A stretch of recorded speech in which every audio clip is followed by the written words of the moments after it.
কি আশ্চর্যজনক একটা বিষয়, এমন একটা সময় আমরা বাস করছি যখন ছোটোবেলায় বইয়ে পড়তাম রাইট ব্রাদার কীভাবে অ্যারোপ্লেন তৈরি করলো এবং সেটা পড়ে পড়ে থ্রিলড হতাম, কিন্তু এই সময় এসে আমাদের হাতেই কিন্তু ছোট এয়ারক্রাফট রয়েছে যেটা খুবই অ্যাডভান্স, অবস্টিক্যাল অ্যাভয়েডেন্স করতে পারবে, কোনো জায়গায় গিয়ে সে কিন্তু ধাক্কা খাবে না, আপনি চাইলেও অনেক সময় সেটা করতে পারবেন না। 4K 60 FPS ভিডিও রেকর্ড করতে পারবেন, 10 বিট ভিডিও এবং ultra smooth buttery smooth video আপনি রেকর্ড করতে পারবেন।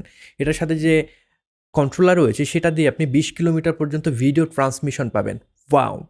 বাট দুঃখের বিষয় হলো আমার কাছে ড্রোন ওয়ার্ল্ড এটার স্ট্যান্ডার্ড প্যাকেজ পাঠিয়েছে যেখানে একটা সিঙ্গেল ব্যাটারি থাকে। যারা ড্রোন ফ্লাই করেন তারা নিশ্চয়ই জানেন একটা ব্যাটারি দিয়ে আসলে কিছুই হয় না। এটার দাম হলো 1,20,000 টাকা এই RC রিমোট সহ। আর এটার একটা কম্বো প্যাক রয়েছে যেটার দাম হলো 1,35,000 টাকা। সেখানে 35 মিনিটের যে ফ্লাইট টাইম সেরকম 3টা ব্যাটারি পেয়ে যাবেন, সেটা দিয়ে কিন্তু আপনারা ফ্লাই করতে পারবেন। আরও যদি আপনার এক্সটেন্ডেড লাইফ দরকার হয় আপনারা কিন্তু ড্রোন ওয়ার্ল্ড থেকে এটার কম্বো প্লাস যে প্যাক রয়েছে যেখানে 45 মিনিটসের ব্যাটারি যে সাপোর্ট রয়েছে সেটা পাবেন, সেরকম 3টা ব্যাটারি পেয়ে যাবেন, 45 মিনিট একটা একটা করে কিন্তু আপনাকে সাপোর্ট দেবে, সেটাও আপনারা নিতে পারেন। DJI যে কোনো ড্রোন যদি আপনারা কিনতে চান আমি হাইলি রিকমেন্ড করবো আপনারা ড্রোন ওয়ার্ল্ড থেকে কিনে ফেলবেন। যমুনা ফিউচার পার্ক লেভেল 4-এ তাদের শপ রয়েছে, তাদের ফেসবুক পেজও রয়েছে, আমি ডেসক্রিপশন বক্সে বিস্তারিত সকল কিছু দিয়ে রাখবো। যদি আপনারা ড্রোনটা কিনতে চান তাদের সাথে যোগাযোগ করতে পারেন। তো চলুন আজকের ভিডিওতে আমরা জেনে নেব DJI এই যে নতুন ড্রোন রয়েছে DJI Mini 4 Pro, এইটা আপনার জন্য কেমন হতে পারে যদি আপনার বাজেট 1,20,000 টাকার মতন হয়ে থাকে।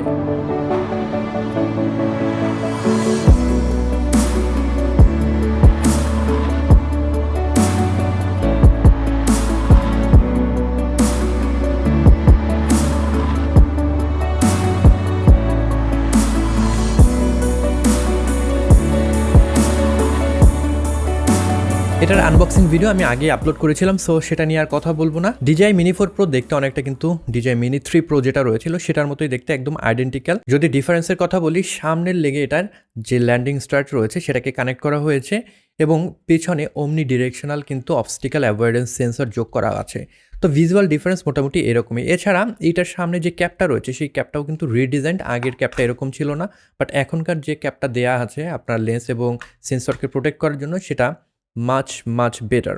অনেকেই বলেন যে DJI তাদের যে নতুন ড্রোন রয়েছে সেখানে ডিজাইনে কোনো চেঞ্জ করছে না, সেটা অনেকের পছন্দ হয় না, বাট আমি বলবো আমার কাছে এটা ভালো লাগে বিকজ এই প্রোডাক্টটা কিন্তু অনেক পলিশড। আগের যে ভার্সন ছিল সেই ভার্সনকে তারা আরও ইনোভেট করে এই পর্যায়ে নিয়ে এসছে, জাস্ট লাইক আইফোন। আপনারা আইফোনের কথা যদি চিন্তা করেন খুব বেশি কিন্তু আপগ্রেড থাকে না, বাট প্রত্যেকটা ভার্সনে বেশ কিছু নতুন ইনোভেশন থাকে যেটা সেই ফোনটাকে পলিশড করে। DJI Mini 4 Pro এই ড্রোনটাও কিন্তু অনেক পলিশড একটা প্রোডাক্ট, অনেক অ্যাডভান্স এবং অনেক সেফ টু ফ্লাই একটা ড্রোন। বর্তমান সময়ে এসে this is the compact drone that you can buy under 250 grams. এটার ওজন 249 গ্রাম। সো অনেক জায়গায় আছে রেস্ট্রিকশন থাকে, সো আপনি যদি ফ্রিকোয়েন্টলি ট্রাভেল করেন তখন কিন্তু এই ড্রোনটা নিয়ে আপনি ইজিলি ট্রাভেল করতে পারবেন। যেহেতু টয় ক্যাটাগরিতে পড়ে আপনার কিন্তু অনেক জায়গায় পারমিশন নেওয়ার প্রয়োজন হবে না।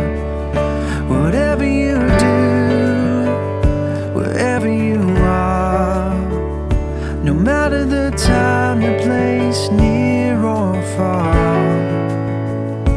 in all the good and all that's hard, I love you 'cause you're a piece of my heart. এই ড্রোনটিতে 1/1.3 ইঞ্চের একটা সিমোস সেন্সর ব্যবহার করা হয়েছে যেটা ডুয়েল নেটিভ আইএসওর একটা সেন্সর এখানে ব্যবহার করা হয়েছে। যে লেন্স ব্যবহার করা হয়েছে সেখানে অ্যাপারচার পাচ্ছেন f1.7। লো লাইটে এটা থেকে বেশ ডিসেন্ট ভিডিও আপনারা রেকর্ড করতে পারবেন, 48 মেগাপিক্সেলে ছবি তুলতে পারবেন এটার ক্যামেরা ব্যবহার করে, এবং যদি ভিডিও রেকর্ড করেন 4K up to 60 FPS video record করতে পারবেন। আর যদি স্লো মোশনে রেকর্ড করেন তখন কিন্তু আরেকটু বেশি পারবেন, স্লো মোশনে 4K 100 FPS রেকর্ড করতে পারবেন। 1080p রেকর্ড করলে 200 FPS পর্যন্ত কিন্তু আপনারা এটার সাপোর্ট পাবেন। ডিলগেম এবং HLG পিকচার প্রোফাইলে যদি রেকর্ড করেন এই ড্রোনটায় আপনারা যখন ভিডিও রেকর্ড করছেন তখন কিন্তু 10 বিট কালার প্রোফাইলে ভিডিও রেকর্ড করতে পারবেন। তো 10 বিট কালার প্রোফাইলটা কি একটু ক্লিয়ার করি, আমরা নর্মালি যে ক্যামেরাগুলো দিয়ে ভিডিও রেকর্ড করি, স্পেশালি আমি এখন যে DSLR ক্যামেরাটা ব্যবহার করছি এটা 8 বিট একটা ক্যামেরা। এটার অসুবিধা হলো এইখানে কালার ইনফরমেশন থাকে 16 মিলিয়নের মতন। সো আপনি যদি একটু কালার গ্রেডিং করতে চান ওই সুবিধাটা পাবেন না, এক্সটেন্ডেড কিন্তু আপনি কালার গ্রেডিং করতে পারবেন না, বেশি নাড়াচাড়া করলে কিন্তু কালারগুলো ভেঙে যাবে। 10 বিট কালারে 1 বিলিয়ন কালার ইনফরমেশন থাকে, এই কারণে এখান থেকে কিন্তু আপনারা হায়ার ডাইনামিক রেঞ্জ পাবেন, ব্যান্ডিং ইফেক্ট পাবেন না, এর সাথে সাথে ডাইনামিক রেঞ্জটাও কিন্তু অনেক বেটার পাবেন। DJI Mini 4 Proর সাথে যে ব্যাটারি আসছে এই ব্যাটারি থেকে কিন্তু আপনি 30 থেকে 35 মিনিটের মতন একটা ফ্লাইট টাইম পাবেন। আর আপনি যদি এক্সটেন্ডেড ব্যাটারি চান সেক্ষেত্রে কিন্তু 45 মিনিটসের একটা ব্যাটারি পাওয়া যায়। যদি আপনি কম্বো প্লাস প্যাকেজ কিনেন সেটাকে ব্যবহার করতে পারেন। তবে ওইটার যে প্রবলেমটা হবে, আপনি যখন ওই ব্যাটারিটাকে ইনসার্ট করবেন এটার কিন্তু ওয়েটটা বেড়ে যাবে, তখন কিন্তু আন্ডার 250 গ্রামসের সেই ক্যাটাগরিতে আর থাকবে না। সো আপনি যদি ফ্রিকোয়েন্টলি ট্রাভেল করেন ওই জিনিসটা কিন্তু মনে রাখতে হবে। অনেক জায়গায় কিন্তু রেস্ট্রিকশন আছে, আপনি 250 গ্রামের উপরে ড্রোন ওড়াতে পারবেন না।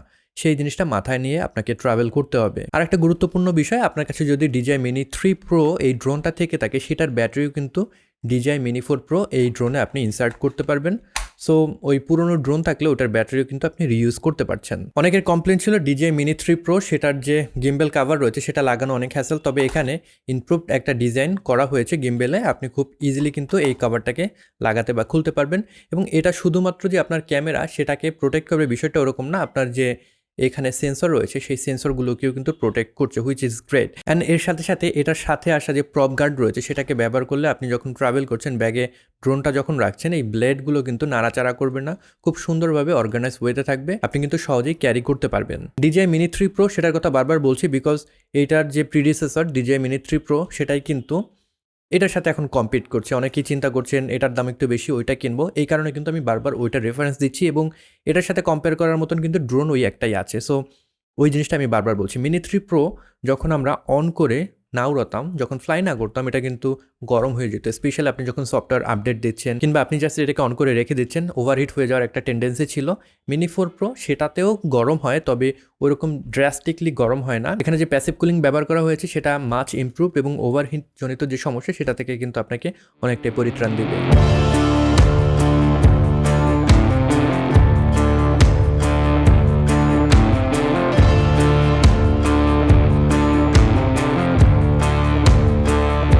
এটার সাথে DJI RC 2 যে রিমোট, সেই রিমোটটা এসছে, এবং এটার যে ডিসপ্লে সেটা কিন্তু 5.5 ইঞ্চির একটা ডিসপ্লে। 700 নিটস আউটডোরে আমি যখন এটাকে ফ্লাই করছিলাম কোনো ধরনের কোনো সমস্যা হয়নি, এবং এখানে DJI যে ইমপ্রুভ টেকনোলজি ট্রান্সমিশনের O4 সেটাকে ব্যবহার করা হয়েছে। এটা 2.4 গিগাহার্টজ, 5.1 গিগাহার্টজ এবং 5.8 গিগাহার্টজ এই ব্যান্ডগুলোতে কাজ করে, এবং আপনি যদি ভিডিও ট্রান্সমিশন করেন 1080p 60 fps 20 কিলোমিটার যে রেঞ্জ রয়েছে সেটা কাভার করতে সক্ষম। সো আপনার যদি DJI Mini 4 Pro কিংবা কোনো সাপোর্টেড ড্রোন থাকে সেটা কিন্তু অনেক দূর এই রিমোট দিয়ে আপনি নিয়ে যেতে পারবেন, এবং সরাসরি যে লাইভ ফিড সেটা এই রিমোটে দেখতে পারবেন। এই রিমোটের ওজন হলো 420 গ্রাম, এবং এখানে অ্যাক্টিভ কুলিং ব্যবহার করা হয়েছে। পেছনে একটা ফ্যান আছে, সেটা কিন্তু যখন ওভারহিট হয় তখন কিন্তু ব্লোন আপ হয়। আমার এক্সপিরিয়েন্সে ওভারহিট হয়ে এটা রেসপন্সিভনেস কমে গিয়েছে বা কাজ করছে না এই জাতীয় সমস্যা আমি পাইনি। আমার ক্ষেত্রে ঠিকঠাকভাবে কাজ করছে। এটা কিন্তু কাস্টমাইজ দুটো বাটন রয়েছে, দেন ভিডিও রেকর্ড করার বাটন, ক্যামেরা রেকর্ড করার বাটন পাচ্ছেন, এখানে ক্যামেরা কন্ট্রোল করার জন্য হুইল পাচ্ছেন, দুইটা জয়স্টিক পাচ্ছেন, এবং এই যে ডিসপ্লে সেটা কিন্তু টাচ স্ক্রিন একটা ডিসপ্লে। এখান থেকে আপনি ক্যামেরার সকল সেটিংসগুলো চেঞ্জ করতে পারবেন। আপনি যদি আপনার ড্রোনটাকে সিনেমেটিক মোডে রাখতে চান সেটা রাখতে পারবেন, নর্মাল মোডে কিংবা স্মুথ মোডে রাখতে পারবেন। আর যদি আপনি হোম পয়েন্টে ফিরিয়ে নিয়ে আসতে চান সেটাও কিন্তু করতে পারবেন, কিংবা ব্রেক করতে পারবেন এই বাটনটা ব্যবহার করে। আর এটা হলো পাওয়ার অন অফের বাটন। DJI Mini 4 Pro এই ড্রোনটা আমি মোটামুটি 1 মাসের মতন ব্যবহার করেছি। আমার এক্সপিরিয়েন্সটা আমি আপনাদের সাথে শেয়ার করবো। আপনি বলতে পারেন এটা মোটামুটি একটা ক্র্যাশলেস ড্রোন। আপনি যদি চান ইচ্ছা করেও কিন্তু এটাকে ক্র্যাশ করতে পারবেন না। চারিদিকে কিন্তু অবস্টিক্যাল অ্যাভয়েডেন্সের যে সেন্সর সেটাকে লাগানো আছে।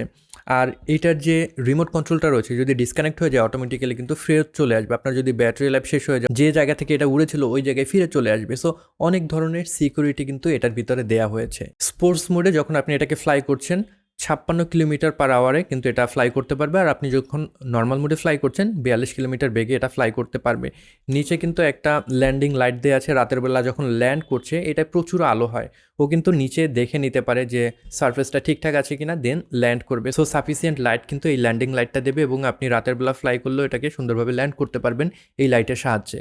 DJI Mini 4 Pro দিয়ে একদম বিগিনার যারা আছে তারাও খুব সহজেই active track, point of interest, স্পটলাইটের মতন ফিচার ব্যবহার করে প্রফেশনাল লুকিং দারুণ দারুণ ক্লিপ রেকর্ড করতে পারবেন। তার সাথে সাথে DJI এর সিগনেচার যে quick shot, master shot, panorama along with হাইপারল্যাপস এবং এইটাই ওয়ে পয়েন্ট সেট করার ফিচার সেগুলো কিন্তু থাকছেই। ওয়ে পয়েন্ট দিয়ে কিন্তু আপনি নির্দিষ্ট পয়েন্ট সেট করে দিতে পারবেন, অ্যান্ড দেন যদি আপনি প্লে দেন ড্রোনে যে পয়েন্টগুলো সেট করেছেন সেই অনুযায়ী কিন্তু এটা ফ্লাই করবে, যেটা ব্যবহার করে আপনি দারুণ দারুণ কিছু শট অ্যাচিভ করতে পারবেন। এখানে অবস্টিক্যাল অ্যাভয়েডেন্স যে সেন্সরগুলো ব্যবহার করা হয়েছে সেগুলো কিন্তু সবই visual sensor. So make sure always clean it, and আপনি যখন ফ্লাই করছেন যদি ডার্ক সিনারিও থেকে থাকে সেক্ষেত্রে একটু সাবধানে এটাকে ফ্লাই করবেন, বিকজ অন্ধকারে কিন্তু এই সেন্সরগুলো কাজ করবে না, অ্যাক্সিডেন্ট হয়ে যেতে পারে এবং আপনার লাখ টাকার জিনিসটা নষ্ট হতে পারে।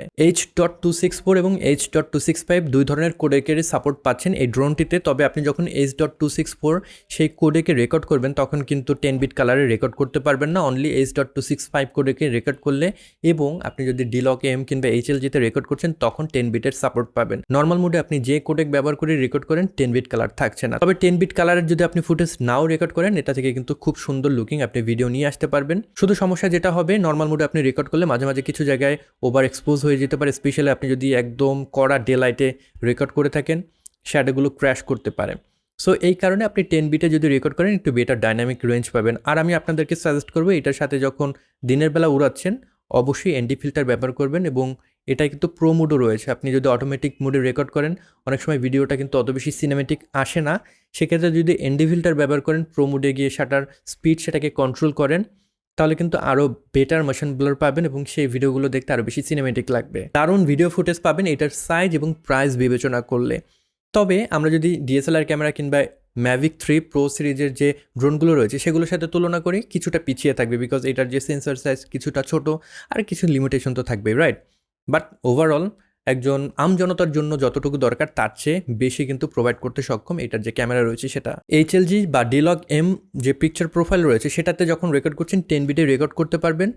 DJI কিন্তু নিজস্ব DLOC-M থেকে REC 709-এ কনভার্সন লাট রয়েছে, সেই লাট ব্যবহার করে কিন্তু আপনি সহজেই এটা DLOC-M থেকে REC 709-এ কনভার্ট করে নিতে পারবেন। তবে এখানে কিছুটা কিন্তু কালার গ্রেডিং স্কিল প্রয়োজন রয়েছে, একদম আপনি রেডিমেড খুব সুন্দর ফুটেজ পাবেন না, আপনার অবশ্যই কিছুটা কালার গ্রেড করে নিতে হবে। ডাইনামিক রেঞ্জ বেটার পেতে আমি অবশ্যই আপনাদেরকে DLOC-M-এ রেকর্ড করা রিকমেন্ড করব। নর্মাল মোডে রেকর্ড করলে কিন্তু ডাইনামিক রেঞ্জের কিছুটা ঘাটতি থেকেই যাবে। আমি এটাকে সমুদ্রের পাড়ে বেশ বাতাসের ভিতরেও ফ্লাই করেছি এবং আমার কোনো ধরনের সমস্যা হয় নাই, বেশ স্টেবল ছিল। এবং এটার থেকে যে ভিডিও পেয়েছি সেই ভিডিও কিন্তু বেশ স্টেবল ছিল। লো লাইটে এটার ভিডিও বেশ ভালো, but not the best due to high ISO। এটার যে লো লাইট ভিডিও রয়েছে সেখানে কিছুটা গ্রেনের ইন্ট্রোডিউস হতে পারে। So what is my final thought?